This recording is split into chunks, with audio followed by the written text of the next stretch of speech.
This landed at a ranch at Corona, New Mexico. The rancher turned it over to the Air Force. Rancher W.W. Brazil was the man who discovered the saucer. What I thought was a star began coming in my direction at a very rapid rate of speed. The unidentified object, which some sources thought might be a blimp, moved slowly down the Pacific coast from Santa Monica and disappeared south of Long Beach. I saw a UFO, and it went down the river, turned right at the United Nations, turned left, and then down the river.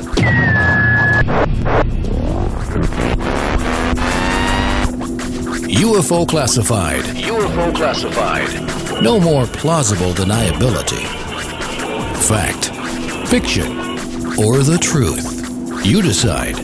And now, the new voice of the high desert, the hostess of UFO Classified, Erica Lukes.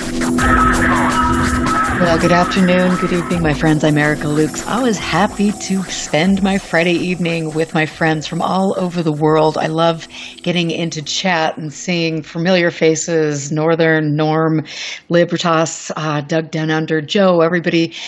You are Amy, Bruce. If I leave you out, David, I'm sorry. I don't want to leave anybody out, but I really appreciate your support. I have the most respectful and intelligent audience in this subject, and I'm really proud to know all of you, and I appreciate your support for the show.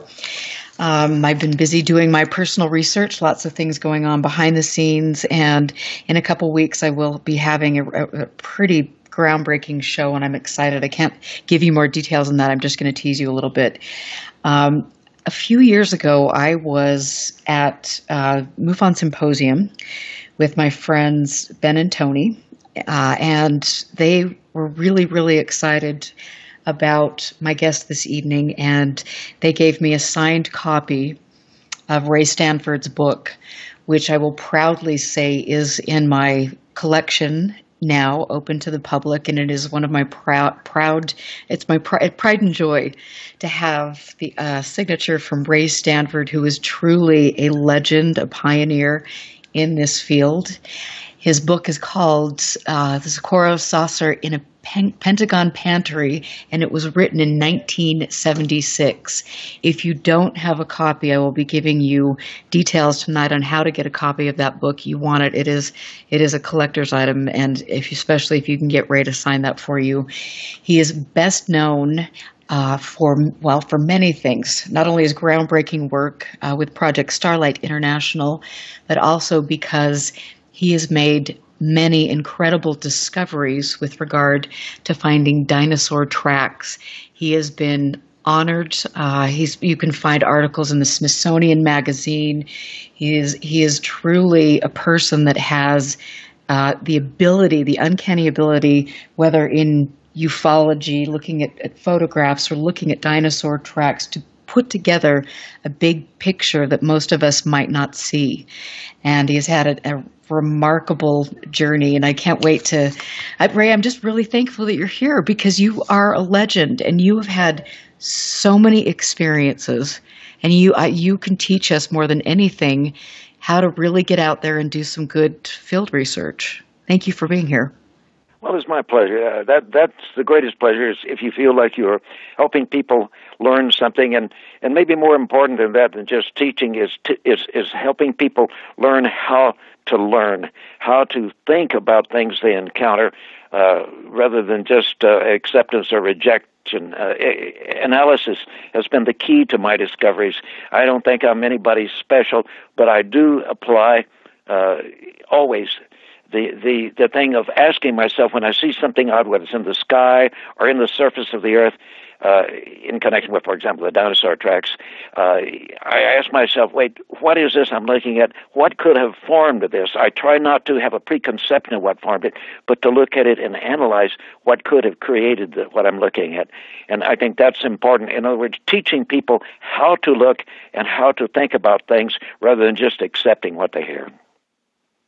Well, and you have had what you have done, and your body of research has been sought after by many people, including world-renowned scientist Hal Puthoff, who has been to see your work, and also many other people that I really respect. I mean, they will come to you, they will spend 2 days with you, learning from you and seeing what you have, and I think that's really a remarkable gift that you're willing to give people, to let them learn, to see everything that you've done. And from what I understand, what you have in your possession is very remarkable.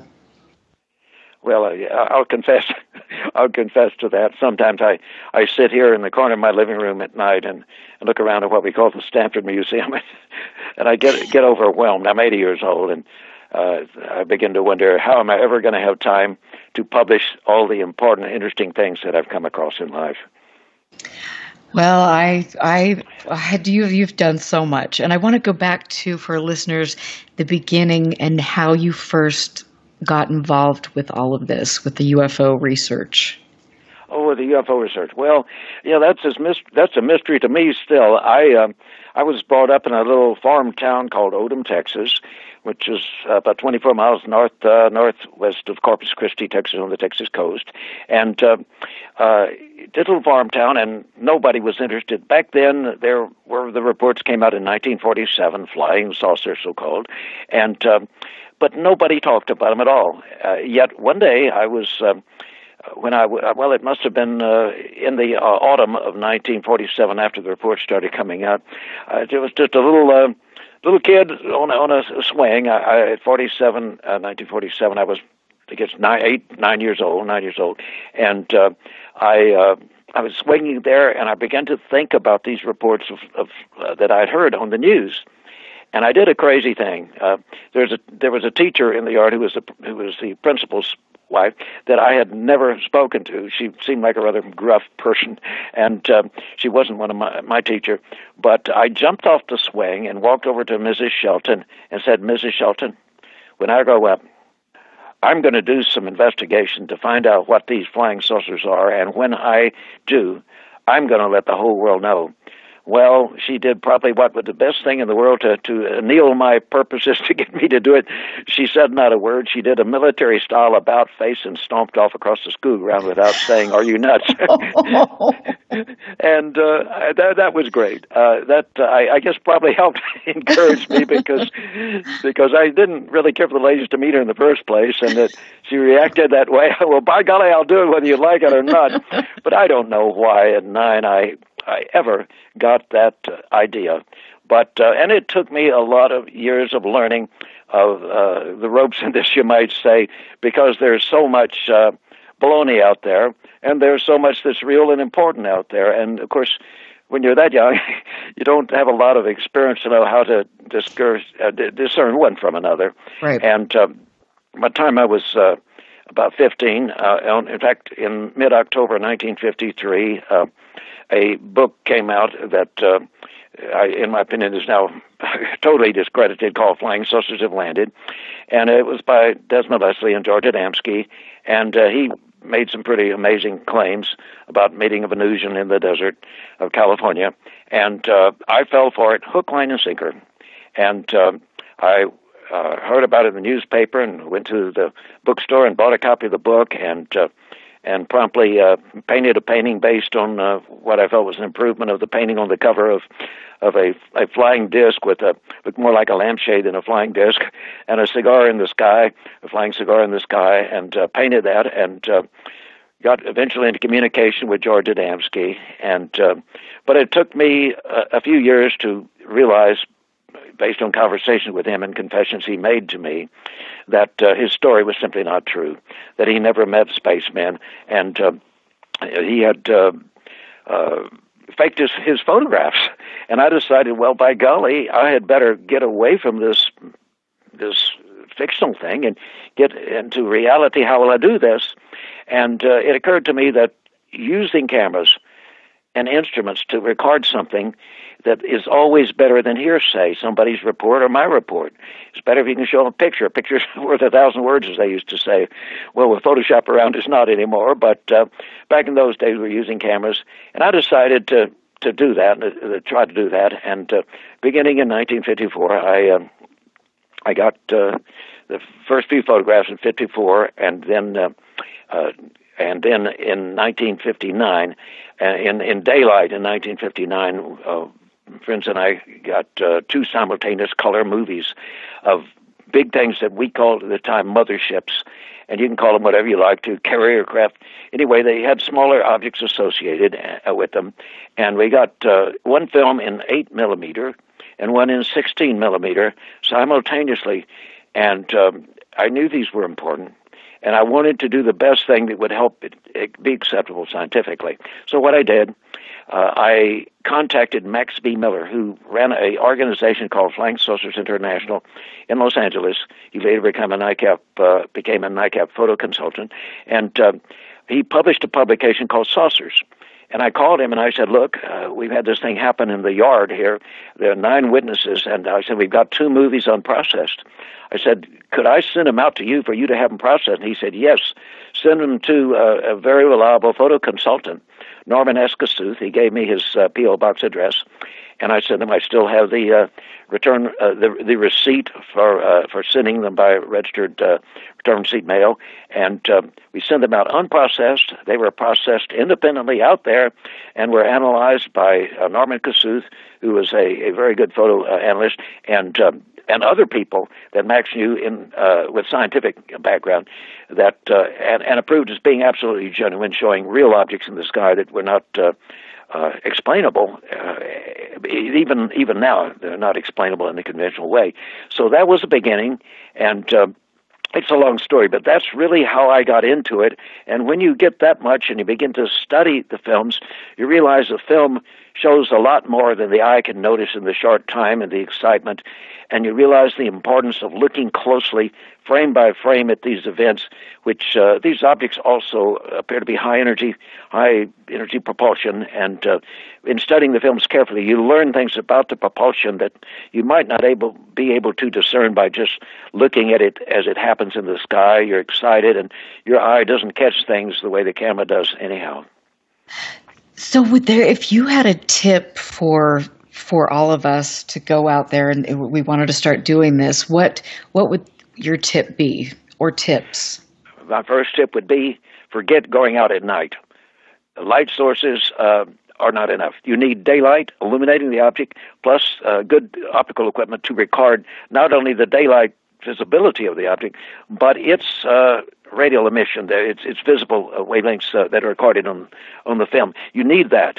And, of course, with our modern digital high-speed, high-resolution cameras, it's far better than it was in the days when I was using the film cameras. And I would say, keep this in mind.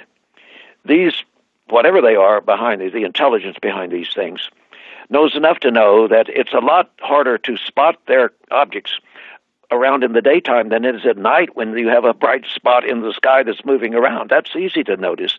But in the daytime, all listeners will realize, sometimes you'll hear a jet plane coming over, and you feel from the sound it's very close, and you look, gee, you never spot it. It's harder to spot things in the daylight against the bright sky, but the films that you can get in daytime are far, far superior scientifically than anything you're going to get at night, in which just the emission part from the object, the glowing air around it that seems to be electrified, turned into a plasma, it can saturate out. But when you have the daylight, the sunlight as well, if there are capabilities on an object of showing light and shadow, you get it. And subsequently, over the years, by keeping that as my motto to film in daylight, I've gotten some really, truly remarkable things with details. People say, oh, show me some details. Well, if people come see me that have a background and want to be objective and fair and examine this, I will show them the details of these things and their propulsion physics, some of which I can understand and some of which I always need help from scientific people, theoretical physicists and so forth, maybe plasma physicists, to understand more completely. But that's the main thing. Watch in the daytime, have a good camera, attract other witnesses if you can, get documentation of their presence. But the main thing is, don't monkey with these. You're going to be shooting digital these days. Don't monkey with them. Keep the raw pictures for analysts to have the original raw pictures wherever possible. That's very important. And notice this, too. There's an important thing. If you have a close encounter, I'll tell you something that most people don't realize, and we missed a lot of them probably scientifically, but my children and I and other witnesses, on 2 occasions, in 1984, in 1985, after some encounters with these objects and filming them, we suffered, you could say, our bodies were damaged. We know this because transverse lines of weakness grew out across the fingernails of all the witnesses. And this does not normally happen. If you Google the term BOWS, B-E-A-U-S, apostrophe S, lines, refers to the doctor that discovered them, described them first scientifically, you'll find out that your body has to be greatly damaged for this to happen.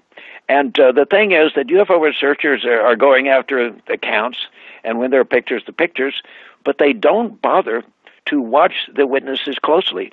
It takes about a month for the damage, bodily damage, to show up in these lines of weaknesses growing out across the nails. And they need to be examined. If it's a very close encounter, immediately after it, I would say a complete blood workup. And then if these lines show up in about a month or even less, they need to be documented photographically, but they need a secondary blood workup. We can learn something about the way these things are damaging our bodies this way, but I've had it happen to me, my children, and the other witnesses, the neighbors and others that were with us, and it's a dangerous thing. I had great fear that it might happen again. Fortunately, it hasn't happened a third time, or I might not be talking to you, because the damage has to be severe. And, for example, chemotherapy causes a lot of damage in the body. You get Bowes lines from chemotherapy. If you've been injured in an automobile accident and your body has to recuperate, grow bones back or flesh back together and so on and so forth, you will have Bowes lines because your body is using its resources for that instead of adding strength to the fingernails, and you'll get a ridge of weakness that grows out. There are a lot of other conditions. Extreme near-death malnutrition can cause this. But what it tells you is that your body has been damaged. And since we've had that twice happen to us in 1984 and again in 1985, and since we've heard of other cases where this has happened and been documented, I encourage people to, if they have a close encounter, watch this. You can't fake it. Nobody's going to be able to fake this. And it would be a good evidence that someone has had a close encounter of a very dangerous kind. Well, and that is we are hearing more about this type of damage. I know that Chris Bledsoe, who has had a lot of experiences throughout his life, has had some pretty severe degenerative issues, and that seems to be something that is being researched with regard to people that are having these close encounters. So that is really interesting. Can you tell us more about what happened when you had these sightings? Okay, the first one where the damage occurred was, and by the way, I would suspect, it wouldn't surprise me, we won't be able to document it, if Lonnie Zamora at Socorro might have sustained this, because he was right there within 50 feet when an object, 35 feet, in fact, when an object took off. But let me tell you what happened. I had, well, let me say, my wife and my 3 kids had gone on a walk around the neighborhood. We lived in West Austin, not too far from the lake, in an area called Tarrytown.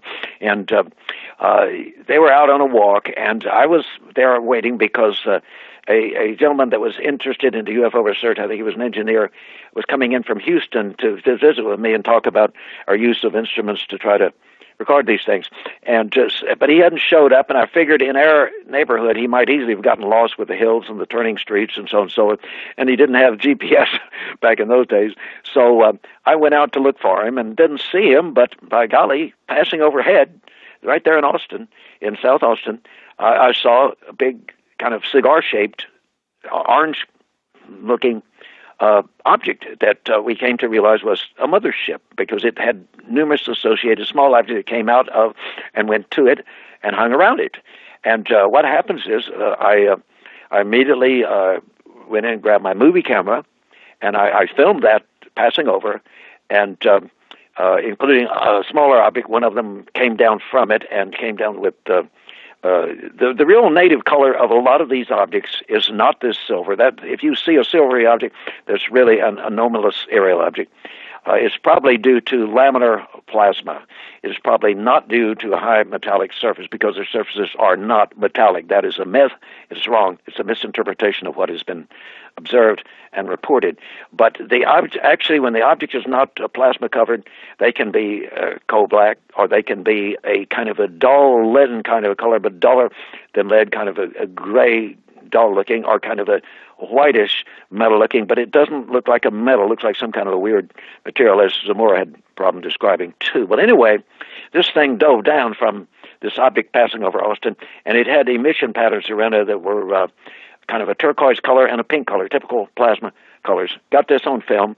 Well, about the time I ran out of film, my wife, with their youngest one 2 years of age in the stroller, and my two other kids, I guess 4 and 6 years old approximately, were coming up the street, and of course she looked over there and saw me standing there with a movie camera in my hands, and they realized I don't stand out with a movie camera unless I have been filming something. And I screamed to her, I said, I ran out of film, look up there. And they looked up and they saw the mothership, and there were some smaller objects. So she said, Ray, there's a camera in the living room sitting there on a tripod. It's a still camera. It's not your movie film, but we got no more movie film, but there's film in it. I'll go get it. And she ran in and got it and brought it to me while I watched and set up. And with a cable release and using a low vibration camera that uses what's called a focal plane shutter to not vibrate for astronomical photographs. It was called a Miranda Labora camera with a 12 power telephoto attached. I then got a wonderful series of pictures as this mothership carrier, whatever you call it, moved along a course that would take it over Llano, Texas to the northwest, and ultimately over San Angelo, Texas, as we have confirmed by witnesses. Now, what happened is that it became incredible. I had a magnifier on the top of the camera that would see, that would let us see at 4 power bigger than we were actually photographing. We were photographing at 12 power to a 600 millimeter lens on 35 millimeter film, but we're seeing it at 48 power, and it was a wonderful spectacle. What I did, my youngest went at 2. Well, we didn't feel he was able to intellectually comprehend this, so I would let my 4-year-old son, who was very interested in this, I would let him look through, and then I would let my 6-year-old daughter look through, and then my wife, and then the tax lawyer from next door who had come out and really excited watching this. His wife was watching through the window. Now, she was home for the first day after having her first baby, and she was scared of this thing, and she wouldn't come out, but she watched through the window. But her husband, the tax lawyer, came out, and every time I would let them look, and then I'd make sure it was still in focus, and then I'd let the tax lawyer do this, and then I took over, and with the shutter release to prevent any vibration that might occur, photographed the object until I ran out of film. Well, while I'm doing this, right toward the end of it got over toward the horizon. Unbeknownst to me, at that time, there was in Llano, Texas, there were 2 architects, professional architects, coming out of the courthouse in Llano, and they have been at a municipal meeting relevant to some work they were doing. And I've got to cut you off right there because we're going into break. Really quickly, if is your email address, is that still the place to go to get your book?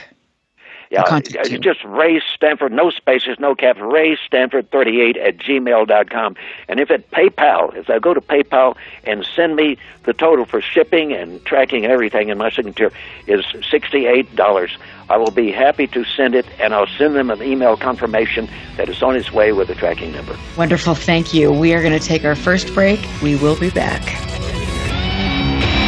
Stand by. This is UFO Classified with Erica Lukes. Erica Lukes. The phone lines are open now at 702-425-9230. That's 702-425-9230. Worldwide callers use Skype name KCOR Radio. More UFO Classified. UFO Classified with Erica Lukes on the KCOR Digital Radio Network. After this. Hello, KCOR listeners. Lori and Fenton here, inviting you to join me at UFO MegaCon, a new 7-day and 8-night immersion event from the original producers of the world's largest and longest UFO conferences in recent history. There will be 50 speakers, UFO military witness whistleblowers, award-winning filmmakers, and special guests discussing all things UFO, alien, and disclosure. UFO MegaCon will premiere never-heard-before speakers bringing you new and amazing information. There will be experiencer group Skywatch's musical entertainment and even a game show with George Norrie. Join me at UFO MegaCon March 24th through 30th in Laughlin, Nevada. Truly the one and only conference you need to attend this year. Check it out at UFOMegaCon.com. That's UFOMegaCon.com. Now, broadcasting in digital HD radio. Toxins are everywhere, from the air we breathe to the food we eat and the water we drink. In a world where 80,000 known toxins and heavy metals threaten our very existence, how are you going to protect yourself and your loved ones? Introducing Pure Body Extra Strength, the world's first colloidal zeolite that helps trap and remove toxins as well as heavy metals from your body that are messing with your memory, clarity, sleep, and focus. Don't just take our word for it or the testimonials from our thousands of happy customers. Check out the hundreds of articles and case studies on the National Institute of Health website proving zeolite's powerful ability to remove toxins. For a limited time, listeners to KCOR will receive 10% off their first order. To get started, go to trypurebody.com and enter promo code RADIO10. Again, that's trypurebody.com. Toxic junk is all around us, but now you can take back control of your health and protect yourself by detoxing with Pure Body Extra Strength. You'll be on your way to sleeping better, thinking more clearly, and feeling more energetic. Go to trypurebody.com right now and get started today. Are you ready to go? Turn your radio. It's showtime! You're listening to the KCOR Digital Radio Network. Break this up. Broadcasting from the heart of Las Vegas, Nevada. Their base is so large it has to draw most of its power from the nearby nuclear fusion plant. The future of radio is here and now. Here's what happened on the last episode of Three Guys, No Ties. Well, a boozy elderly woman allegedly mooed at Florida police and called an officer a pig. Before she was, of course, busted for DUI charges. Joanne, she's 73 of Massachusetts, was jailed. What, Dave? Almost spit cocker through my nose. 73. 73. Like, what are they going to do to me? What are they going to do? Arrest me? I'm 73. Kiss my ass. Three Guys, No Ties. Wednesday nights, 7 to 9 Pacific, on the KCOR Digital Radio Network. Live for 3 hours every Saturday night. It's a show that engages the mind, makes you think, and maybe even challenge what you think you know. Hi, I'm Jeremy Scott of Into the Paranormal, where we talk about topics that are anything but mainstream, somewhere between abnormal and paranormal. Bring an open mind and join us for Into the Paranormal, live Saturdays at 6 p.m. Pacific, 9 p.m. Eastern on the KCOR Digital Radio Network. You're listening to UFO Classified with Erica Lukes, where the truth isn't hidden beneath the black lines of a Sharpie. That's the craziest thing I've ever heard. To be on with Erica, call 702-425-9230. That's 702-425-9230. Worldwide callers use Skype name KCOR Radio. Radio contact. Share your thoughts on the show on Twitter by using hashtag KCOR. Or head over to the live chats at KCORradio.com. The audience goes nuts. And now, your host of UFO Classified. Are you ready? Erica Lukes. Erica Lukes. Welcome back. I'm Erica Lukes. I was glad to be here on a snowy Friday night here in Salt Lake City. I did get your question, Amy, and I will be asking Ray about that. I want to, again, give a shout out to all my faithful listeners who support me and spread the word about the show. I am here for you, and I know that this is a subject worthy of study, and it deserves to be taken seriously. Some of the people here in chat, I know, go above and beyond to promote that, to make sure things are taken seriously, and I appreciate that. Scott Brown, I'm talking about you and all of your efforts, so thank you very, very much. Tonight I am here with a legend, a Renaissance man.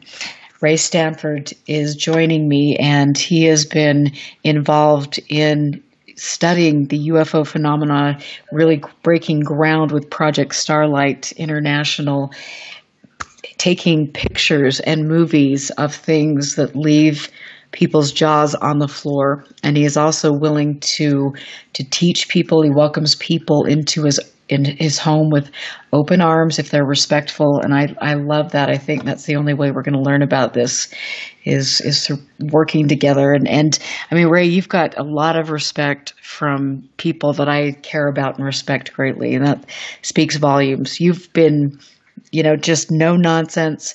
You've stuck to your guns, and I respect that.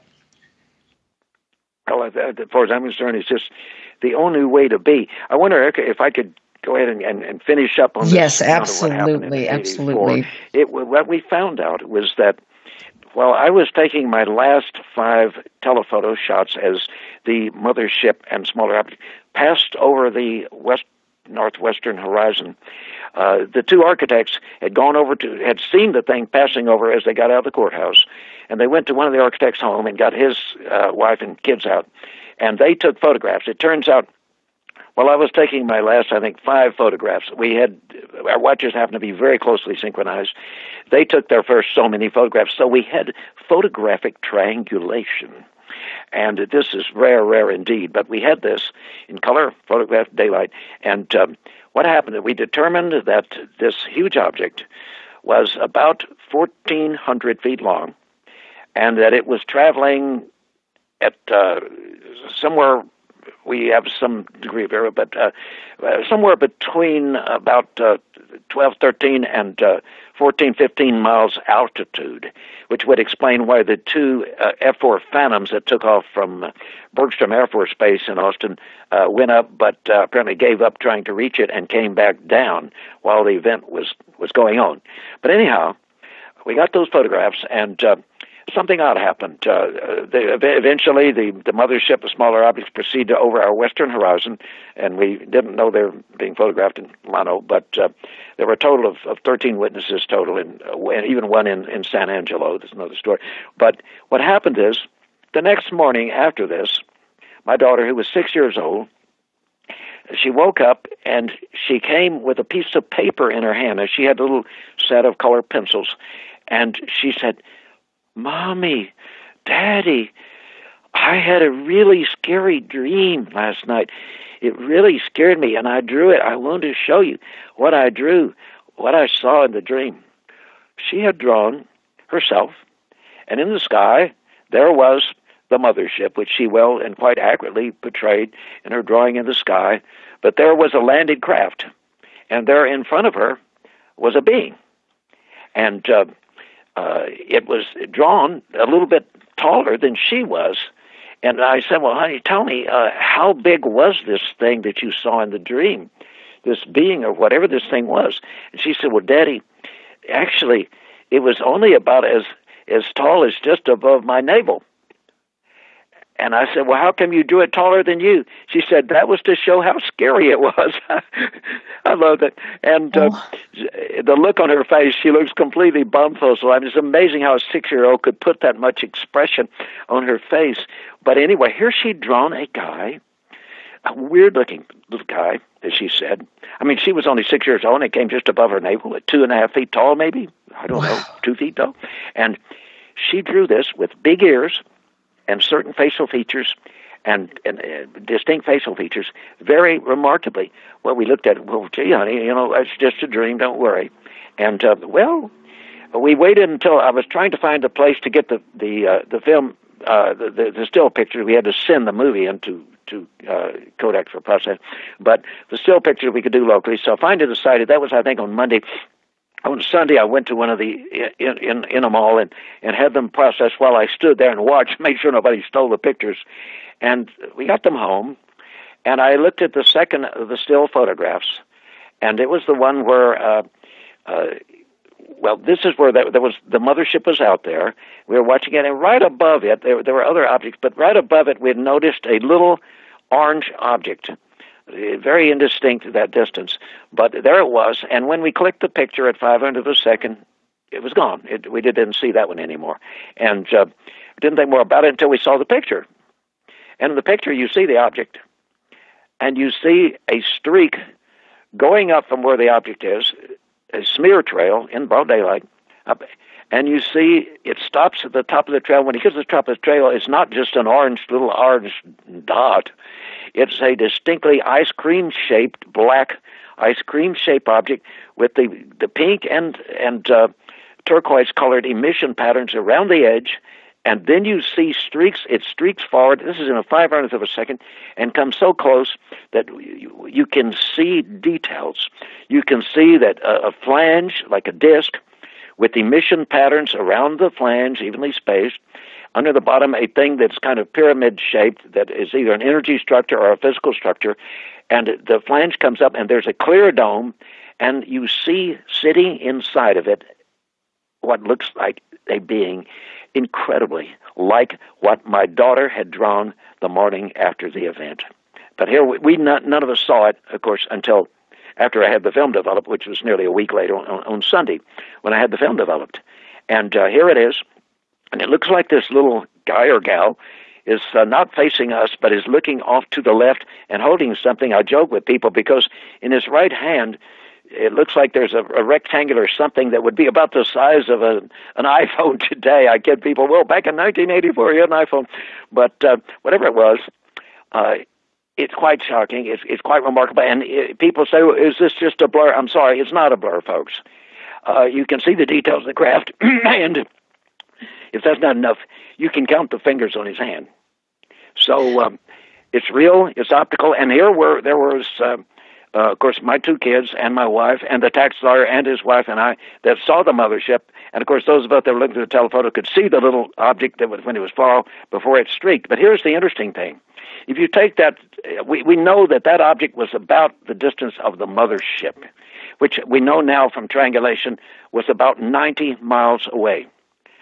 And it came in the second appearance of it, not the black phase where it has the emission colors around it, but when you actually see the thing with the details with the occupant side, it is 90 times the diameter that it had when it was just above the mothership at about 90 miles. So that means, speaking very roughly, that it came in a 500th of a second to 1 mile from us and the camera.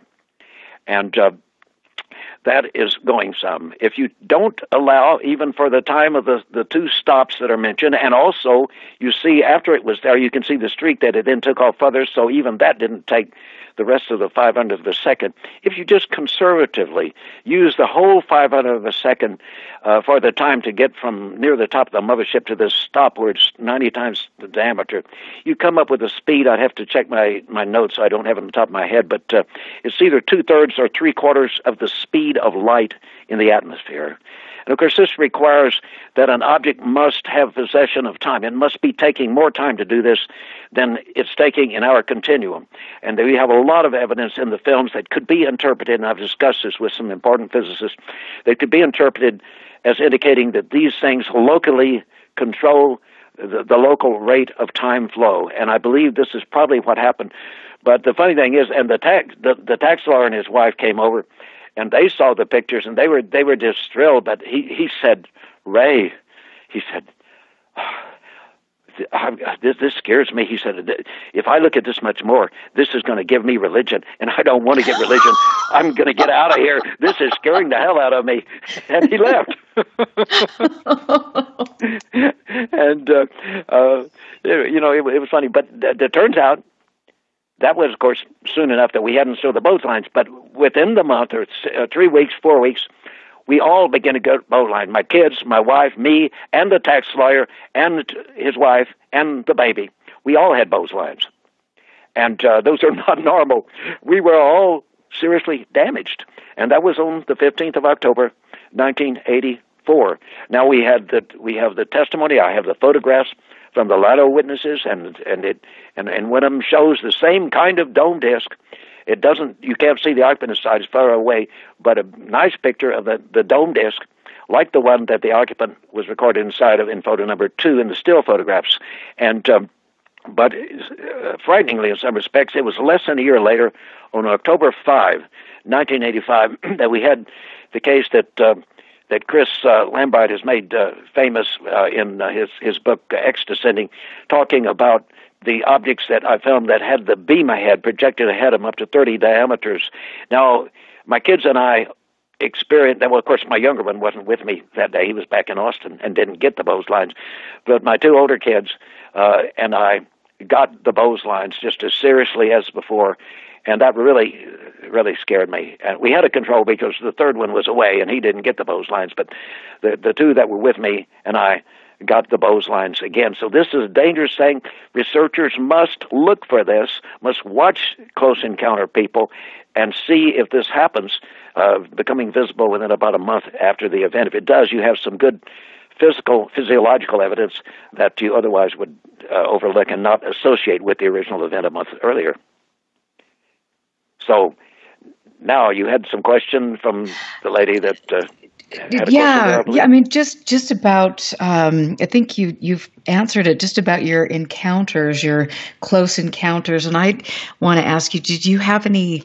I mean, after these things occurred and you realized that you had physical damage, I mean, were there any other things that took place in your surrounding that were a little off kilter? Well, no.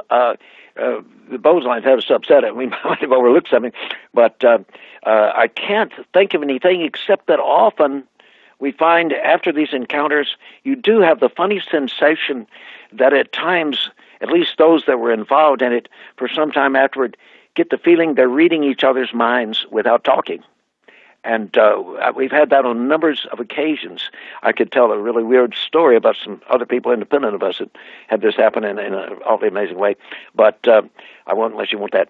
But anyway, that's one of the things, is it does seem to enhance whatever this phenomenon that people call psi, ESP, whatever you want to call it, it does seem to make that happen. It does something, I don't know if it does something to the quantum mechanical universe within our atoms that enables that to happen, or what. We just don't know enough about it. But I know that it does that, and I know of quite a few people that have reported this very same phenomenon. It thrills some, and it frightens others. Well, I would love to hear the story. Well, let me tell you this case. This will give some people a thrill. I mean, it deserves a movie. When I was in Austin, and everybody knew of our headquarters there, the articles in the TV and papers, a young woman contacted me who was a student at the same university. In fact, two of my own children subsequently got their degrees. And here's what happened. She said, I've got to tell somebody, and I saw your name in the paper, and I've got to tell you if you'll listen. I said, I'll be delighted to listen. And it turned out she and her two girlfriends, it was the next day was their exams, and they got this urge. They went out and had a hamburger and a Coke, and decided they were going to procrastinate studying for the exams and just go out riding, just driving around talking about their boyfriends or whatever. And so they're out, and they've had a full stomach, so but they're driving along, and they see a red object that comes closer and closer, and then they saw something weird. Across the road in front of them, they saw something that looked like gigantic inchworms, 6 foot long inchworms, inching their way across the road. And they had not been smoking anything or taking any drugs. And it scared the daylights out of them. They couldn't know.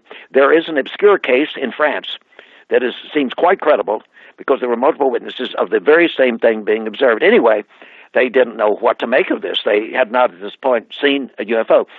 They did see a UFO momentarily, and it was red glowing, and it lifted their car apparently off the road. They couldn't control it, but eventually they came back down, and they went back to their dorm, and it turns out they didn't realize what had happened. They were missing around 2 hours, a little more than 2 hours' time, because when they got to the dorm mother had already locked up the dorm, and they had to ring to have her come. Well, here's the crazy part of the story. Okay, after this event, they had this weird sensation that they didn't have to talk to. They were reading each other's minds, and it was just, they had never had this in their whole lives. I mean, I was about in a family where my grandmother was rather psychic, but they hadn't had anything like this, and it was really amazing them. But here's the thing that really got to them, because they had to ring for the dorm mother. Did you see? Did you ever see the movie The Village of the Damned? Yes. Remember the glow that came out of the children's eyes? Yeah. Their eyes, the aqueous humor apparently of their eyes started glowing, possibly by energization, maybe of adenosine triphosphate, which could occur under the actuation, I think, of microwave. But anyway, their eyes were glowing, and they had to ring for the Dharma Mother. Now, this poor Dharma Mother, can you imagine? No. She goes to the door, and these three girls to let them in after midnight, and their eyes are glowing. That's oh my gosh! That is a bad horror movie right there. So she took off, and they took off to their room, and this continued for some time. They couldn't go to sleep for some time. This amazing sensation of communicating telepathically with each other. Okay, here's the crazy follow-up. Over 2 years now, I didn't hear from this young lady, and it turns out in the interim, well, I did hear one thing. I heard that she had gotten married, but that was all. I didn't know who she got married or anything. And so over 2 years later, there was a man that had gotten quite interested in this that had met in Austin, and he and his own boss from over in Louisiana were in town. And he called me and he said, "Ray, you told me the story about the girls from the school down there in San Marcos." He said, "My boss would love to meet that girl. Could you please call her and let her know that, and we will treat her out to dinner anywhere she wants to go to eat." I said, "Well, the problem is that she's gotten married. I don't know her married name. I don't know how to reach her. And it's been over 2 years. And I just don't know." I said, "Now, if you want to meet together with me, nothing fancy. We can just go to the hotel where you're staying and have dinner there." And so we went to the hotel on I-35 there in Austin and having dinner. Now, if we're sitting there and we're talking about this, and I'm telling them about what happened. I'm telling his boss what happened. He had already heard the story, but he's hearing it again. Okay. And the maitre d' then brought a couple over and set them down right next to us. And I began to feel a little, I didn't know if they were interested in UFOs or what. Obviously, they could hear at least slightly what I was saying at that distance. And they kept looking over. And pretty soon, this lady, who I did not recognize from anywhere, got up and walked over to me. And she said, "Pardon me, are you Ray Stanford?" And I said, "Yes, I am." And she said, "Do you recognize me?" And I said, "No, I confess I don't. Your face is slightly familiar," but I didn't say this, but she gained some weight. And she said, "Well, look, I'll tell you who I am.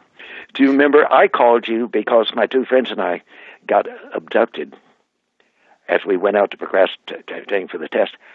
And let me tell you, my jaw almost hit the floor.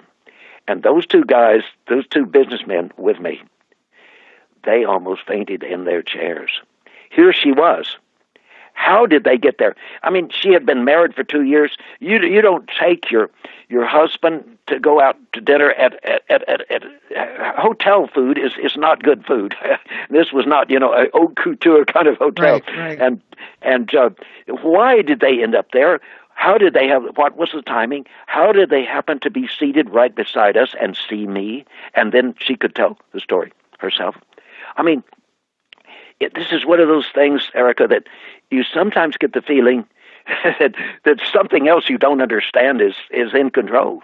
Now, I'm not saying it's external. It may be our own internal sigh, but we just don't understand it.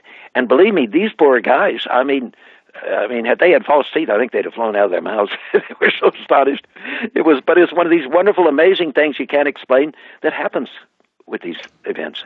It is, and it reminds me of a time I was going to. I was visiting a site doing field research in Arizona, and I was with Ted Rowe, the executive director of NARCAP, and we were going to a site that had been studied quite extensively by people like Erling Strand and Dr. Massimo Teodoranti, things like that. And we were headed in there, and it was quite a rugged drive. And we had this moment of, it's like all of us could read each other's minds.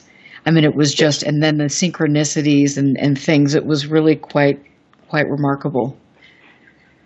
Well, it happens. And, I don't know. I doubt that I will ever live to understand it, but someday the world may come to understand and accept these phenomena just as we're understanding a lot of things.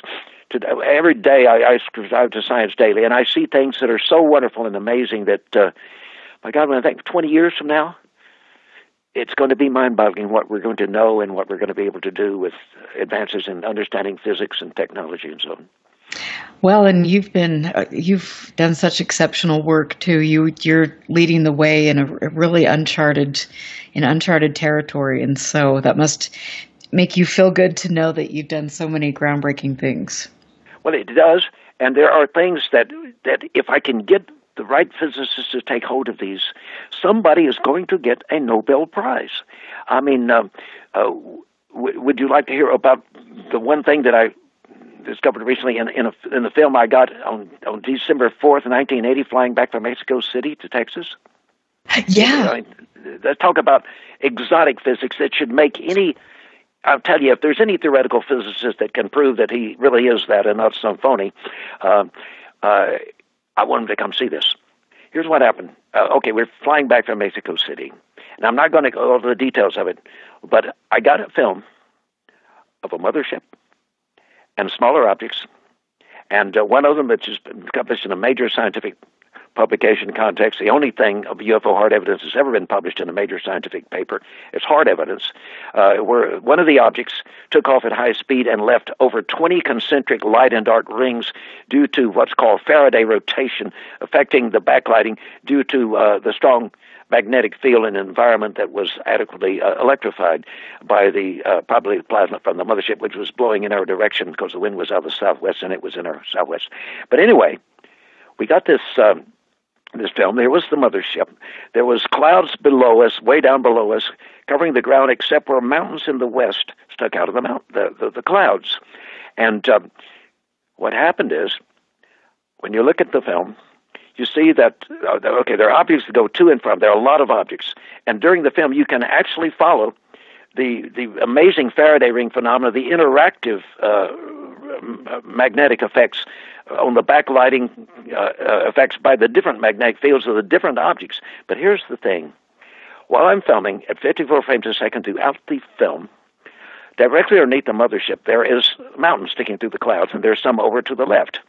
And I've got to stop you right there. The best point of your story. But we've got to take a break, and then we'll keep everybody in suspense, because this is good. I know this is good.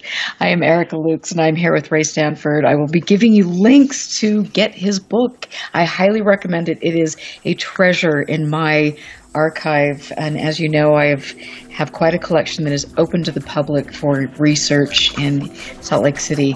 Stick around, ask your questions. The best is yet to come.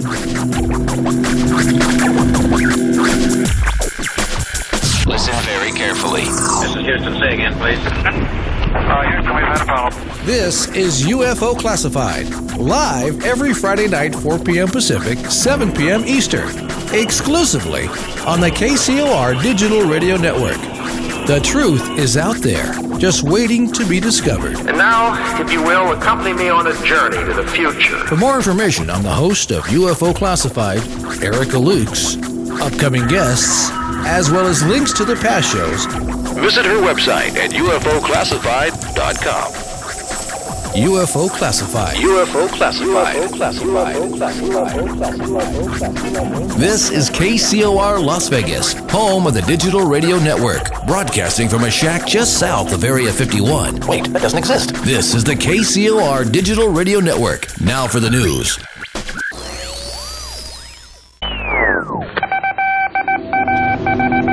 This landed at a ranch at Corona, New Mexico. The rancher turned it over to the Air Force. Rancher W.W. Brazil was the man who discovered the saucer. What I thought was a star began coming in my direction at a very rapid rate of speed. The unidentified object, which some sources thought might be a blimp, moved slowly down the Pacific coast from Santa Monica and disappeared south of Long Beach. I saw a UFO, and it went down the river, turned right at the United Nations, turned left, and then down the river.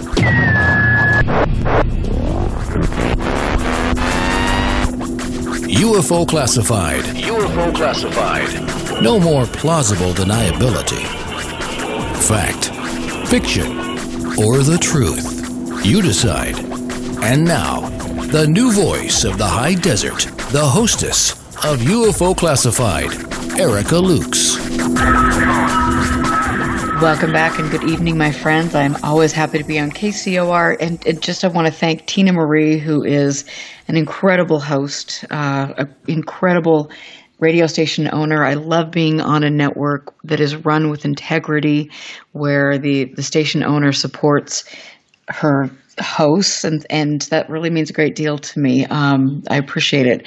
I want to again thank all of my listeners for getting in there. I've got Ben Moss and Norm, and I'm so excited because both Ben and Norm have been friends of mine for a long time, and I met them when I was state director of MUFON.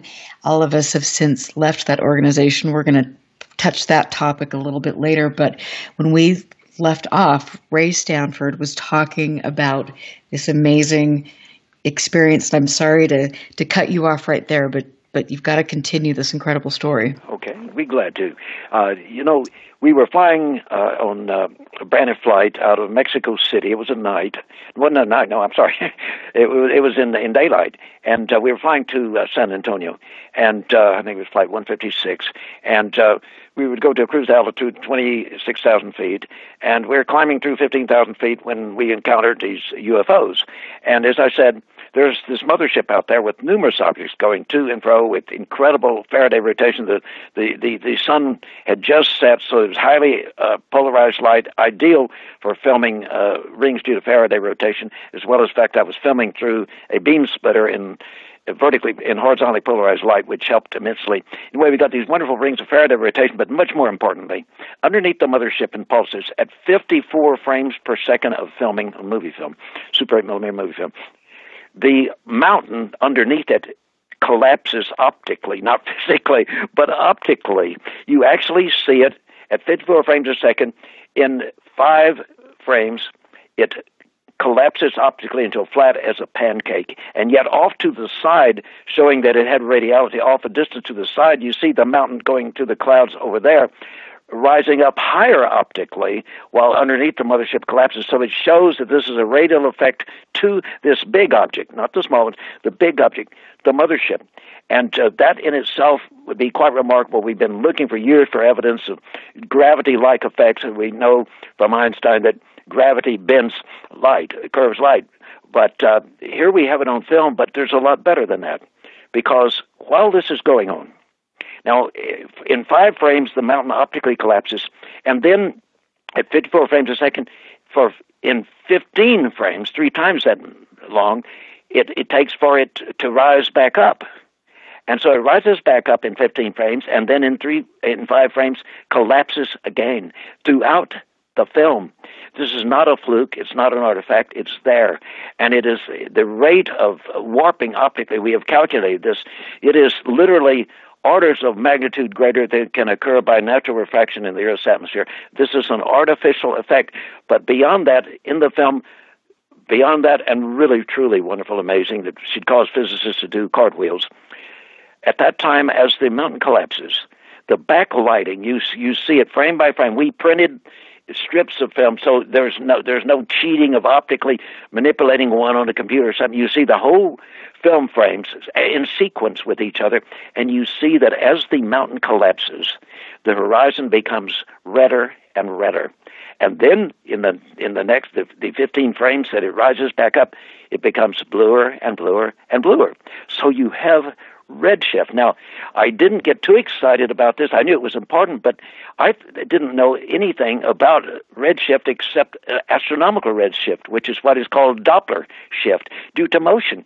And nothing is moving fast enough to produce Doppler shift in the wavelength of light, so I didn't understand it. And then, thankfully, just a few months ago, a major scientific report came out that a group of astronomers had shown Einsteinian redshift, gravitational redshift, as an astronomical body was orbiting a black hole. They actually showed the gravitational redshift, the absolute optical proof of Einsteinian redshift, gravitational redshift, in other words. And here we have it on the film. So we have optical warping of the light radially to the mothership in pulses again and again. And then we have, coinciding with it, we actually have the optical redshift and then the blue shift as the mountain goes back up, and then the redshift as it collapses. Now, if there's anybody that knows anything about physics listening and appreciates the significance of this, this is absolutely incredibly wonderful. And aside from this, there's another area in which I think physicists should be able to get a Nobel Prize if they work with the evidence we have well enough, and that is the multiple imaging phenomenon, which I think I mentioned earlier. But we have wonderful daylight film of this again and again and again, thousands of frames of this happening. And this multiple imaging, you can see in some of these multiple images the object up to 2.5 times the diameter of the actual optical target you're watching. But these are these blue images that are rotated. They seem like they're generated in sequence, rotating around the object so that you can get images of it in almost any position. So the object that, for example, might be edge on, for example, in two cases, right up above it, you can see the object turn 90 degrees where you're looking along its axis of radial symmetry. It's wonderful.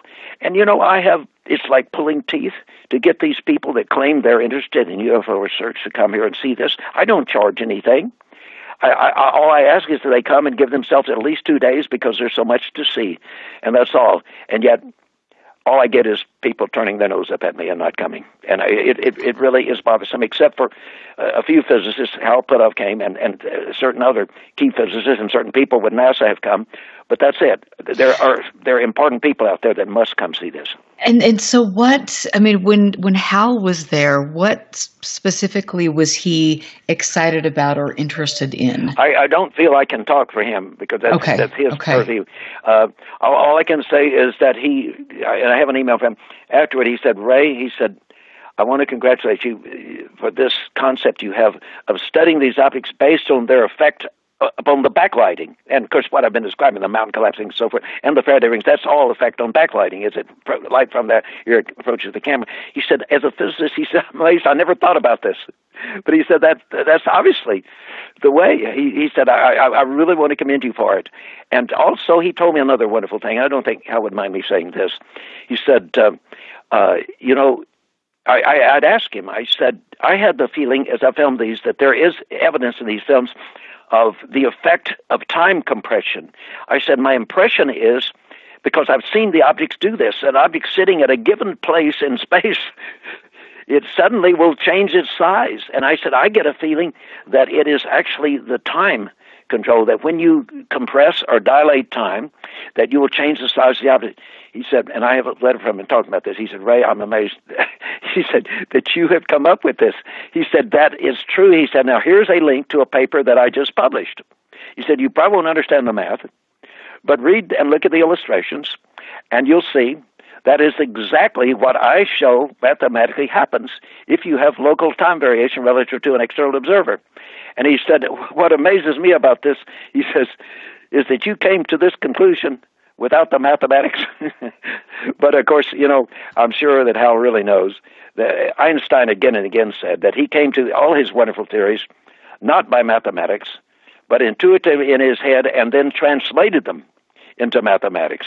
That's very important. People don't realize that when we get in the age of wanting a computer to tell us everything. Well, we've got a wonderful brain computer that apparently was telling Einstein things before he deduced the mathematics of it intuitively. And I encourage people to use that, not subjectively going off believing anything your imagination tells you, but you will get insight intuitively. And that's very important. We cannot neglect our own inner wonderful brain working merely because artificial intelligence has become so powerful. Absolutely. And so, you talk about just this wonderful way that you invite people to come see you, and you are so excited to share things, and it's so very, very gracious to do so. Who are the people that you've invited that haven't come, or that have kind of turned their noses up? If you would... Well, I don't want to hurt anybody's feelings, but let me say some major people who claim to be UFO experts and let themselves be called UFO experts on TV. And I can say, if you don't understand this physics, you don't know UFOs. I mean, the reports. I mean, anecdotal reports. I'm sorry, but you can have 12 people have an event, and if you independently interview them without letting them talk to each other, you'll be shocked at the differences of what they describe. We have to have the objective evidence of optical images, and I not only have optical images, I have the ELF, extreme low frequency, magnetic components of this in several of our major cases, well documented and recorded with time correlation, along with gravity-like effects we recorded on the recording gravimeter. And we even have spectral records of some of these that happened on the night of July 19, 1978, that indicate that the light is what is called a single-line emission. That in itself is quite neat, but with line splitting, which can only occur if the light is emitted in the presence of either a strong electromagnetic field or a strong electrical field. And of course, if these things, for gross maneuvering in the atmosphere, used as my evidence tends to indicate, magnetoplasmogenic propulsion, you have both of those conditions, so it's no surprise that their single-line light would be split. But anyway, that's too technical for most of your listeners, but this is just to indicate that this, what is here is something that physicists need to see. I'm not here to gee whiz people, he's proving that ET is here and he's waving at us out of his craft and stuff. No, my objective is to get people to get a hold of the wonderful physics that these things tell us about, to get some great minds. I need Nobel laureate level minds to come here and try to understand this. I don't charge a thing. I don't have weekends where you pay a fortune to go like some of these outfits do. It is strictly free. If you will just bother to take, at minimum, 2 days. To tell you the truth, if some really body can afford it, they ought to take a week. Because there is so much to see. I mean, I have some physical evidence of extraterrestrial technology. I have all kinds of things that people that really want to approach this intelligently and want to really talk about these things need to talk about them. I'm tired of hearing anecdotes, and I'm tired of hearing descriptions of black and white infrared videos that show you hardly anything except some pilots shouting, "Gee whiz, look at what it's doing." The kind of stuff I have shows you the objects and their emissions, their effects in the atmosphere, details of the objects, and in some cases details even inside the objects. Now, were you kind of referring to perhaps something that's come out with To the Stars Academy? I'm sorry, the what? To the Stars Academy. Yeah. I'm not impressed. I'm sorry. So it made headlines in the Washington Post. I mean, the New York Times. Yes, that's great, because it gave a lot of people some sense of credibility to this, enabled them to give it some credibility. But as far as the videos, it's almost a joke. When you know what the government has and the kinds of high-resolution cameras they have aboard jet aircraft, to be showing us black and white infrared, I'm sorry. This doesn't show you the object. All it shows you is the cold and light areas around the object and this thing maneuvering around. If people think this is good stuff, well, I'm sorry. They haven't seen what they can see here. They need to come here and see what the real thing looks like in broad daylight. I'm not hiding anything. If the government really wants us to know, they ought to give us some of the good pictures that I know for sure that they have, because they have better equipment than I have, and I have some darn good stuff. So they've got to have it. I'd laugh at this stuff. It's like they're leaking it out just to let people know, yeah, there's something out there. It's kind of interesting. Yeah, if you guys want to get in, maybe there is something happening. Look at these interesting videos. Well, the gee whiz of the pilots, yes, that's great. I understand their surprise and how startled they are, but that's nothing new. You can read about that stuff in Keogh's books in the 1950s, even in 1952. It's nothing new except for the black and white images, which show us nothing except that there were heat in certain areas and colder in other areas, and some maneuvers. I will show people the real things. I mean, the objects in light and shadow, with actual light and shadow on the physical dome disk and other objects, and with the emission patterns in the atmosphere, the plasma colors in the atmosphere generated around it, Plus, in a few cases where they zipped up close enough and things were inside that we got some pretty doggone good images of, one of whom we jokingly call Gart because he reminds us, he's shinier than, but it reminds us of the robot in the old movie, The Day the Earth Stood Still. So we affectionately call him Gart. I hope I get to come back and see you and see Gort. I've heard how incredible everything that you have is, and you have spent your life researching this. I mean, this is, you know what you're talking about. You're willing to help people, and you don't want to release this to the public. You want people that are serious enough that they're going to travel there to get to see this and have you explain it. And I have to say that the longer I'm in the field of ufology, whatever we want to call it, the more I understand where you're coming from. And so hopefully someday, some way, there will be an effective way to release. Well, you know, I may really surprise everybody. I know now that I have access to, if I want to, I may release this through and let the world and scientists see it, through a major government operation.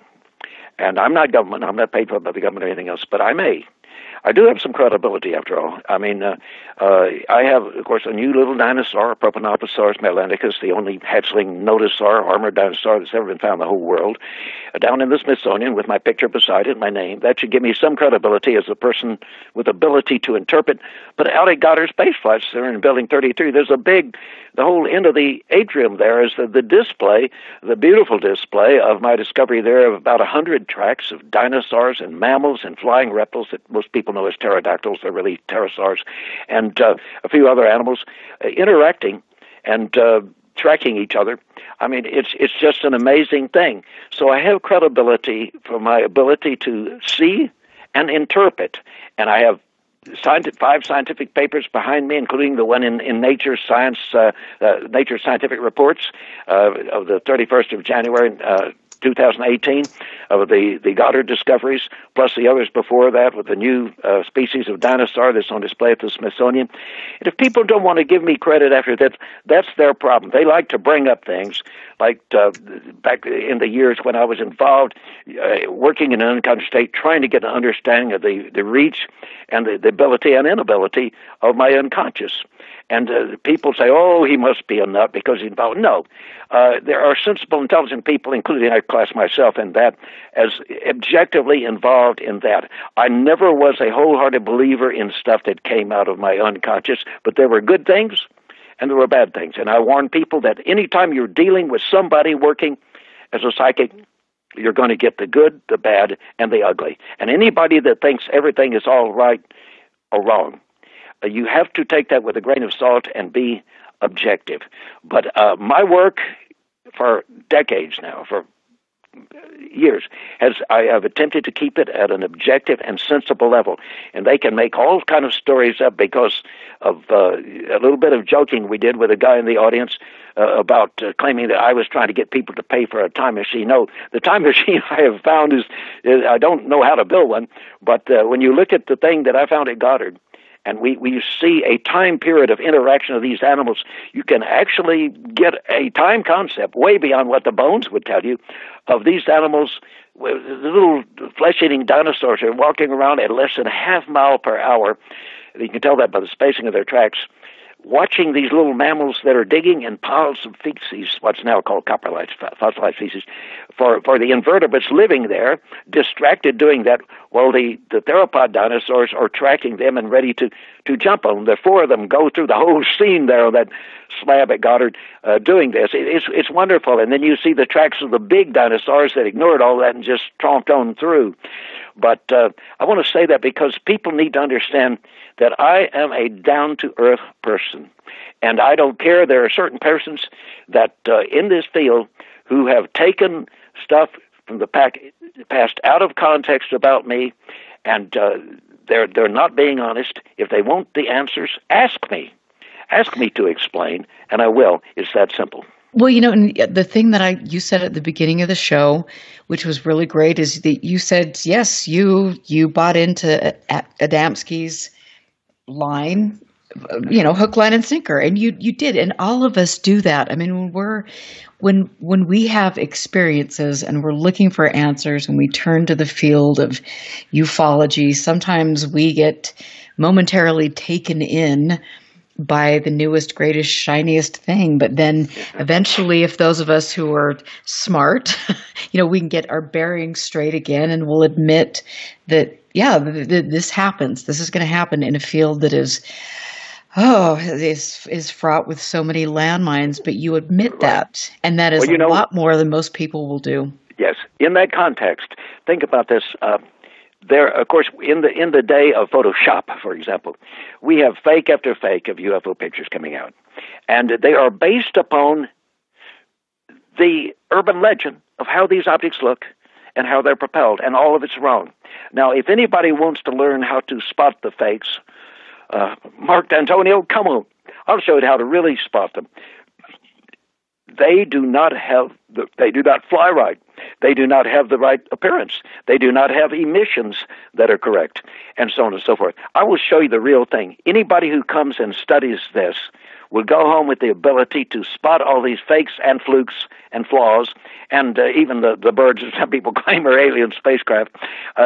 These things have sets of phenomena that in any science, if you're going to classify something, it has to match what you have learned about a phenomenon or an object. And these match. And you will be able then to look at all this trash that comes out on the internet and laugh and say, "Hey guys, you're listening to too many cartoonists and and fictions that people have made up in their mind about how these things are. This is not the way they are. They are what we have seen has so surprised me." Because I was taken in by that stuff too. It is way beyond and more wonderful and more beautiful than anything that has been out there in the fictional or the hoax realm. And let me mention, although I was never taken in by Daniel W. Fry, I exposed publicly Daniel W. Fry so thoroughly that his first wife divorced him. He was creating fake pictures and then fake movies. Anybody wants to know the details? Contact me. I'll give you the details. It was all fake from beginning to end. His contact that he claims occurred on July 4th, 1950, whatever. Look, the base was closed. He could not have even been out there. He was not authorized to be out there. He had no need to be out there. But it was hoax from beginning to end. So anybody that claims that I am signing up, some people say Ray Stanford was a contactee only because we had experiences that while we were believing Adamski, we interpreted in that context. But the experiences were real with multiple witnesses, and most of what I've described for your listeners tonight are multiple witness cases.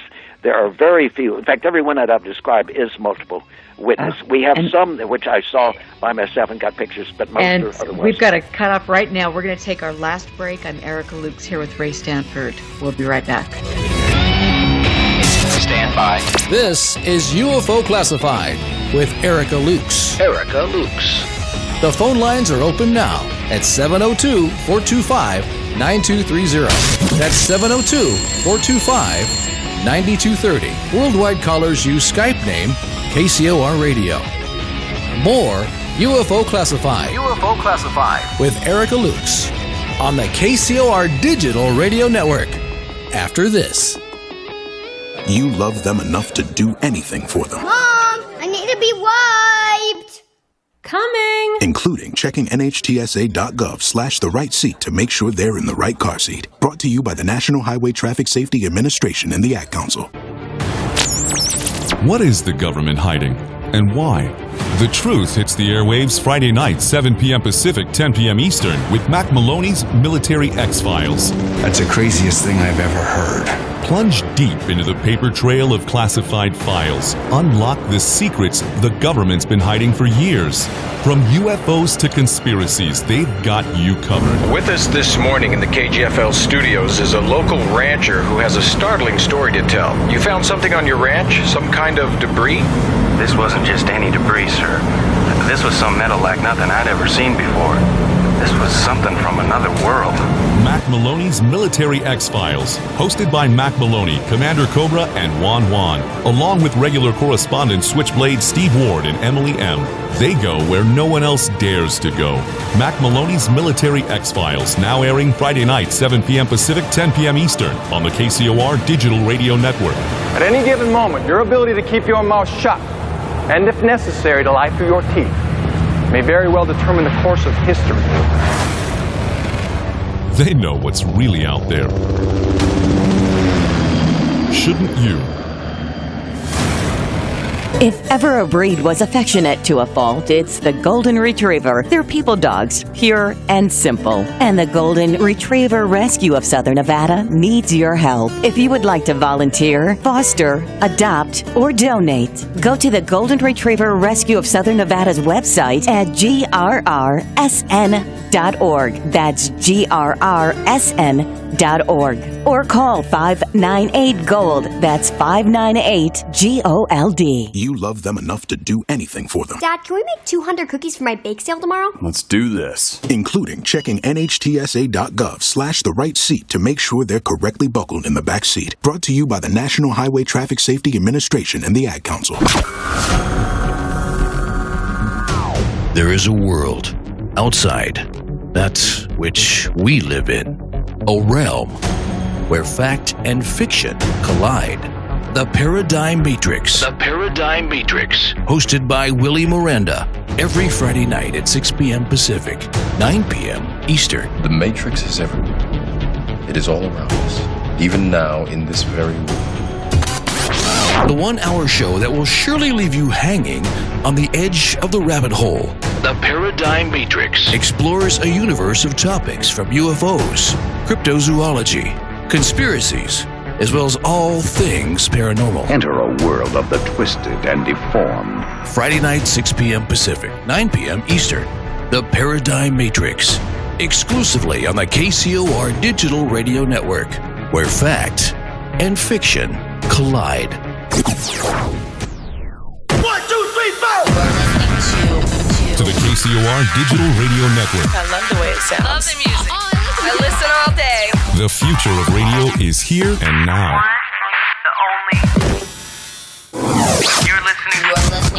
You're listening to UFO Classified with Erica Lukes, where the truth isn't hidden beneath the black lines of a Sharpie. That's the craziest thing I've ever heard. To be on with Erica, call 702-425-9230. That's 702-425-9230. Worldwide callers use Skype name KCOR Radio. Radio contact. Share your thoughts on the show on Twitter by using hashtag KCOR. Or head over to the live chats at KCORradio.com. The audience goes nuts. And now, your host of UFO Classified. Are you ready? Erica Lukes. Erica Lukes. Welcome back. I am Erica Lukes. You can stick around for a great night on KCOR. Willie Miranda will be up after my show. But I am here with Ray Stanford, who has been researching things for decade after decade, who has actually been in the field, who is inventing, pioneering new ideas, and who has a body of research that people are coming in from all over the world to view. And I love the fact that Ray opens up his home and wants to teach and educate people about this. I want to ask you, Ray, if, for those of us who want to get out and do field research, you mentioned some of the things that we need to do with our equipment, but do you feel that there are areas that are hot spots or more conducive to capturing the phenomena? Yes. Yeah, there are. Now, for example, of course, history proves that across time, the White Sands area is a very good area because we had incredible experiences out there. Are you still with me? I had a drop off on the... Yes. Oh, okay. I had to drop off on the sound here for a minute. But the White Sand has been very good. Of course, I think they were watching developments there. I got the tip when we went out there because a scientist, a physical scientist working there, his sister heard me on when I was on the Phil Donahue show on TV, and they were both really interested in UFOs because they apparently had been abducted in their childhood, as well as the neighbor kids with them. And so they were fascinated. He became a physical scientist working at White Sands. And when she called him and said what she saw right there, that our lab was right there outside Austin, he said, tell them they've got to get over here. We have been plagued for the last several weeks with these things so much that intelligence sent out a directive saying, by any means at your disposal, record hard evidence, record data of these things. We've got to understand what's going on. And they did. And in fact, they built a big set of lighted panels atop Socorro Peak, signaling these things, and got responses again and again, as we witnessed on the night of July 19th, 1978. Long story. Eventually, apparently, after our watching this communication with the lighted panels from these two incredible craft doing maneuvers, exactly like some craft that Hynek discussed with me that he knew about from out in the Northwest, these red glowing craft. They went over, and we believe that they probably made contact, physical contact, with people over at Holloman Air Force Base. They had maneuvered in front of these panels for 35 minutes as we watched, and then would go over the direction of Socorro and then come back and do these incredible maneuvers again. And finally, we believe that they made contact that night. And there's a lot of the way I could relate this to way back in 64, that was, I said, 78, to what happened in Socorro, and a few days later on the integrated Holloman White Sands Range when, according to rumors, and I believe it happened, a landing and contact was made there, and it was filmed, and the guy who processed the film for the government under contract described to the Lorenzens of APRO, described that he had seen the film, and it showed the landing and occupants. Well, that same morning, as I was leaving Socorro on the 30th of April, 64, I saw and photographed some UFOs heading west from Socorro. That's another story, but it's not nearly as important. It has some good stuff, but not nearly as great as some of the subsequent stuff that we got as a group. But anyway, that's the story, and it happened, and there has been communication, and the government has, I think, on more than one occasion communicated with certain of these, but my personal, purely unproven idea is that these things are coming from more than one source. And I think there is a possibility, a serious possibility, that one of these groups is trying to keep certain other groups from monkeying with us too much. I'll tell you this story. My wife used to fly around the country. She and one of her sisters and brothers would fly around with a guy who had flown for the CIA. He had flown U-2s over Russia. Bob, oh God, I'm trying to think of it's something other. And one night they were out at a star party. They were actually doing studies of what I call lunar occultations of certain stars to see if there was any effect adjacent to the surface of the moon, like vague atmospheric effects or something, I guess.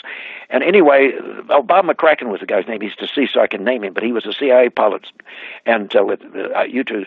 And someone said, well, Bob, you flew those U-2s over Russia. You're bound to know something about these UFOs. What do you think about them? And here was his answer, and this is all he said. He said, all I can tell you is that you had better be glad they're here. Wow. So that suggests to me that there's at least one group that may be trying to keep us out of trouble, and when we hear, of course, of them giving us some warnings by manipulating a target in rockets out at the different sites that have been written about so much, it makes you wonder if they're not saying, look, guys, you better read the handwriting on the wall about this nuclear stuff. Right. Absolutely. I mean, there's so many things to think about. I have to ask you this, and this might be going out on a limb, but for me, as I have researched things and lines blur, and I don't know if I could say that maybe the quote-unquote paranormal is, a ghost or paranormal is necessarily what I thought it was, but I think in some way it's all connected. And I think that it's detrimental for us to put these things in boxes when we should be looking at all of this, without bias. I mean, how do you feel about that? Yes, I think that without defining it, I believe that some form of psi permeates the universe. I see intelligence in the simplest of organisms. It's amazing. And, of course, my wife and I are pet lovers, and we see intelligence in animals that most science and behaviorists don't even want to acknowledge are there. They have feelings. They have emotions. They have incredible... We have had bunnies, many bunnies over the years, and the things that a bunny can communicate with you or learn to communicate with you. We had one that you could tell him that you wanted him. We would let a bunch of the bunnies run the house at the same time, and Sheila could say to Toad, it was go maybe his name was whatever his name was, go round up and tell him the name of the bunny. He knew the name of the bunnies, and he would chase that bunny right in front so she could grab him when he passed by. And but there is an intelligence, I believe, in the universe and in matter itself. As quantum mechanical things, as we see quantum entanglement and so forth. I'm not trying to use that as an excuse to prove ESP, but I'm telling you, if it's there at the most basic level as we're seeing and beginning to be able to use in quantum computing, we'd better understand it's also in our brains and in our very matter and in the matter of the whole universe. And it should not surprise us. It's, in my opinion, it's only Dark Age, 18th, 17th, 15th century mentalities that keeps people from accepting that there is a bigger reality, and we need to be humble and admit. We don't want to pretend that we can understand it yet, but we need to admit that there's something that we need to come to understand. Absolutely, absolutely. And I think sometimes when we take steps closer to finding out that truth and we become more empowered, that's when that the powers that be wanted to kind of clamp down on the control systems. And so sometimes you'll get disinformation or whatnot. And I want to ask you about this because I think this is really an important topic for those who are learning about this and turning to ufology because they've got nowhere else to go. Do you feel that, when you look at MUFON specifically or different organizations, have they been infiltrated by intelligence? Well, let me say this. As I told you privately, to tell you the truth, I hate to make generalities that have exceptions, but largely what is called ufology is basically a mole hole. That is to say, moles, hidden intelligence operative working within it to attain certain... And now wait, don't let me mislead you in saying that's all bad and not good, because the intelligence community has a tremendously difficult job. In the first place, they've been humiliated by a president who says they're stupid and don't know what they're talking about. But the truth of the matter is that they know a lot. But it is a very perplexing problem, what you don't know. Therefore, if you go telling the public certain things as authoritatively as they would be doing, my God, what do you say when they say, wait, what don't you know? Are they in control? Are you in control? Do they have power over us in any way whatsoever? Are they telling you what to say? This is very complex, and I have great empathy with the problems that the intelligence community must have in relationship to this. So when I say the intelligence is involved in this, I don't mean it's all bad. Some of it may be with good intentions. But as to MUFON, I will only say this. A person who has high credibility in the UFO field, with a PhD, who has had substantial security clearances, called me in 1980 and said, Ray, who do you think is the intelligence community operative in Texas? I was living in Austin at the time. And I got to think, I said, I don't know. John Schuessler, maybe? And he said, no, it's Walter Andrus. And then he told me that he had some inside information that actually MUFON was formed as an agency to work on this subject for the intelligence community. And this person is who has a PhD, has had high-level security clearances, and who most people consider extremely credible.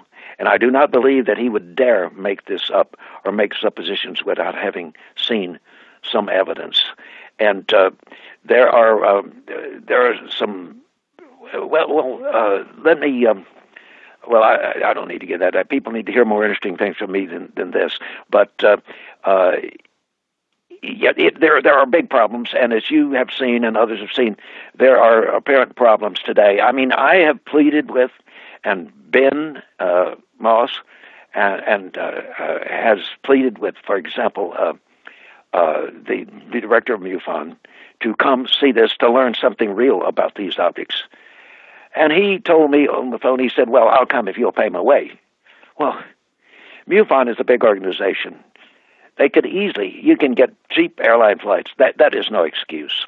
But the truth of the matter is, I don't believe that, I don't like the programs I've seen presented. They will have some important, sincere, intelligent, capable speakers, and then they'll, on the same rostrum, they will have people that, in my opinion, I wouldn't go across the street to say hello, because they are, in some cases, absolute con men. And to, for example, let's take the alien body hoax in those pictures, which I knew the moment I saw them, what they represented. Think about Jaime Maussan and the promotion of that, and the money that was made, and the people that were taken in. And he was invited to come and speak to MUFON even after this had been exposed. And I don't understand that. Even if he naively was taken in, which I have personal doubts, but I can't prove, why do you invite somebody that's discredited like that to come and speak? That in itself does not leave a good impression on intelligent, scientifically minded people that might be interested in this subject. But when they see that kind of thing happening, it bothers them, and they wonder if these organizations are not just a bunch of flakes. Absolutely. It really discredits the subject, and I think it confuses people, and that's the thing that I've been just concerned about, because you've got really great researchers, field investigators, you've got good cases, and they're being pushed out of the way. Cases are disappearing. Good people are being discredited, and after 50 years of collecting data, they've done absolutely nothing with it. And so those are some big problems, and that's interesting to know about what this person told you about Walt Andrus. Yes. And I want to be clear, I'm not saying about Jan Harzen that he is with the intelligence community or anything. I don't have any evidence of anything. But I wish that he had accepted the invitation and come with an open mind. But I don't know if his background would qualify him to understand it like some of the scientists that have been here. But he might at least come to appreciate it and realize that they've got a lot to learn. Let me say this about the big fall with MUFON too that I have is the whole field investigation system. Going out and talking to people who saw something. I'm sorry. These are exotic objects with exotic propulsive phenomena way beyond our level of technology right now.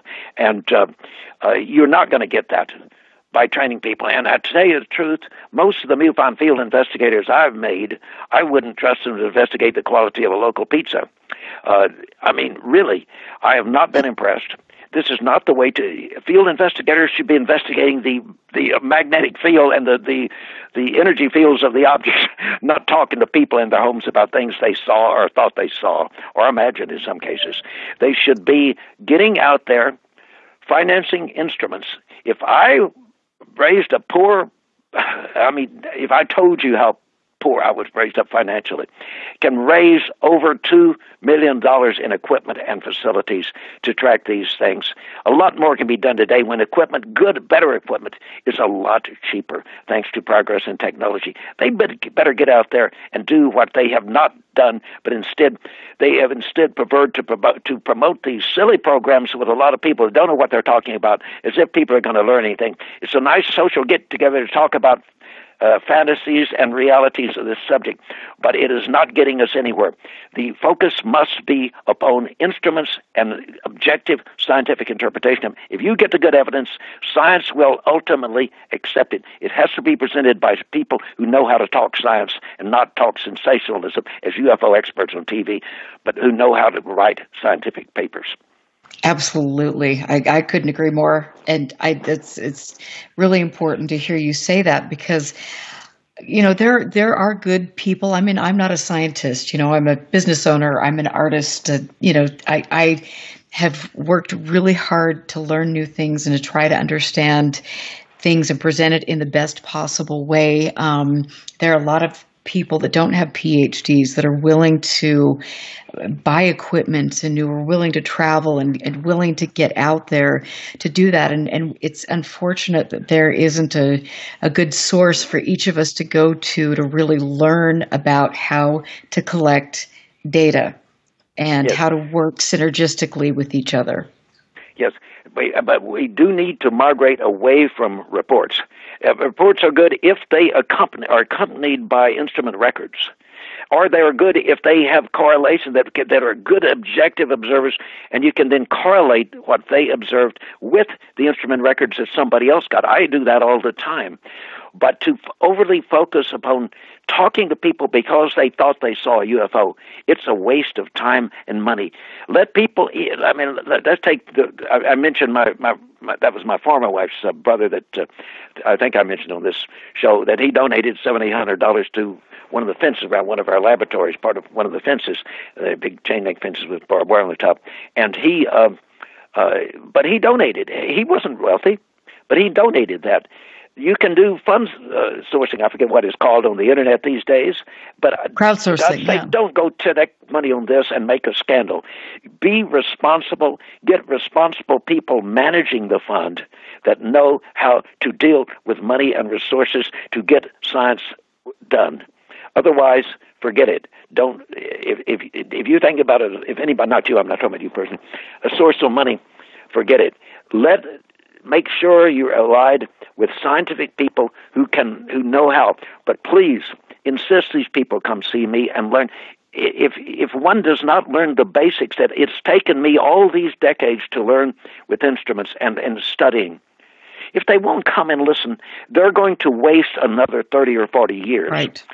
They've got to come and benefit by what I have been able to do and let them take it. I believe there are people out there who can go far beyond what I've done. But by golly, if they don't come and benefit by what I've learned, and I've learned an incredible amount, then they are wasting a lot of money and time, and they're wasting several decades. When I can give them several decades of experience and they go into applying it tomorrow. Right, absolutely. And I think it's, sometimes you question what are people's motivations. I mean, we know people that get involved in ufology, and a lot of them on the speaking circuit are in it for self-gratification and whatever. And then some people look to ufology or MUFON because they need a social structure. They need, it's like this Mary Kay Club Cosmetics, whatever, for people. And it's like, for me, for most of the people that I associate with, it's not what we're doing.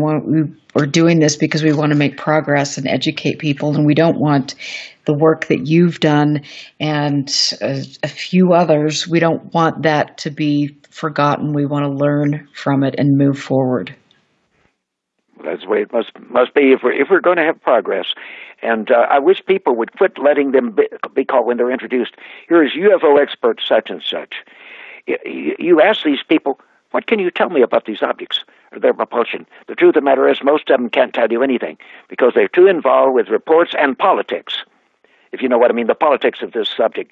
So let's try to move people into the productive area of hard data, and if they get the data, give it to people who know how to interpret. You may get the data, you may run an instrument, but you need the help of scientific people. I mean, a lot of what I understand is because we had a staff PhD physicist from the best astronomy school in the world working for us for several years, helping us understand this data. Otherwise, I couldn't talk about it the way I do. It is not something I dreamed up or saw by listening to a Ouija board talk to me. And it's so incredible. And I'm getting great feedback from people that are in chat. You've really made a big difference, and you are going to have people contacting you to get a signed autograph of your book. And so once again, tell us where and how we can contact you. Yes. Simply use PayPal and send $68 for the Socorro book is all you need to say. Send it to, here is the PayPal email address, no capitals, no spaces, Ray Stanford, no spaces, Ray Stanford 38 at gmail.com. Ray Stanford 38 at gmail.com. And it's that simple, and I will get that and get it off to you within usually a day, maximum 2, unless I'm disabled, 3, and I'll get it with you. I'll send you the tracking number, and I will sign it for you, and it will be a 1976 first edition hardcover in perfect condition. That is a real collector's item, because these things, believe me, have been sold on the internet for over $400 a piece, and you will have a perfect condition one, not one of these secondhand ones, and I'll be glad to sign it for you. And it is a great book. I mean, like I've said a couple times during the show, it is one of the highlights in my collection, and I love that. It's priceless, and so you just have to, absolutely get out there, order that book, get it, reach out to Ray, because he will always contact anybody that is respectful and that has a real quest for knowledge, as do most of my listeners. I'm really grateful for that. And Ray, I mean, what do you hope to accomplish in the next few years? I hope to get this incredible evidence that is so important to physics and also to propulsion, to technological development. I hope to get it before people that really have clout in a way that I won't. When I let it out, it's going to be way beyond the so-called UFO groupie crowd. It's going to hit at a major level, just like the discovery at Goddard is. I won't settle for anything less. It is going to be. It's going to hit the scientific world in a positive way, and it is credible. And I know that. As a matter of fact, it is absolutely credible. I don't care if a person is scientifically minded, even if they're skeptical. It doesn't matter. When they see this, they will know it's real. People in the space program that I deal with regularly, after all, my discoveries there at Goddard, I know a lot of people there. They understand this. When they see it, they know it's real. They can't even question it, because they know from the physics that they know and what they know about aerospace that they're looking at real things and real phenomena. I love it. This has been a remarkable show. Thank you so much for agreeing to be here and teaching us all about this. And I want to have you back, because I know that there's so much more that we need to talk about. So I hope I can get you back on soon. Well, you can, Erica. I enjoyed visiting with you, and I want to thank the audience for listening and thinking about these things. Absolutely. Thank you so much. I am Erica Lukes here with the legendary Ray Stanford. What a wonderful show. Stick around, because Willie Miranda will be up next with Sean Whittington. It's going to be a great night on KCOR, like always, and you can find me at UFOclassified.com or on Facebook at UFO Classified. I have lots of new things to talk about, but have a wonderful evening. We'll see you next week. Listen very carefully. This is Houston. Say again, please. Houston, we've had a problem. This is UFO Classified, live every Friday night, 4 p.m. Pacific, 7 p.m. Eastern, exclusively on the KCOR Digital Radio Network. The truth is out there, just waiting to be discovered. And now, if you will, accompany me on a journey to the future. For more information on the host of UFO Classified, Erica Lukes, upcoming guests, as well as links to the past shows, visit her website at UFOclassified.com. UFO Classified. UFO Classified. This is KCOR Las Vegas, home of the Digital Radio Network.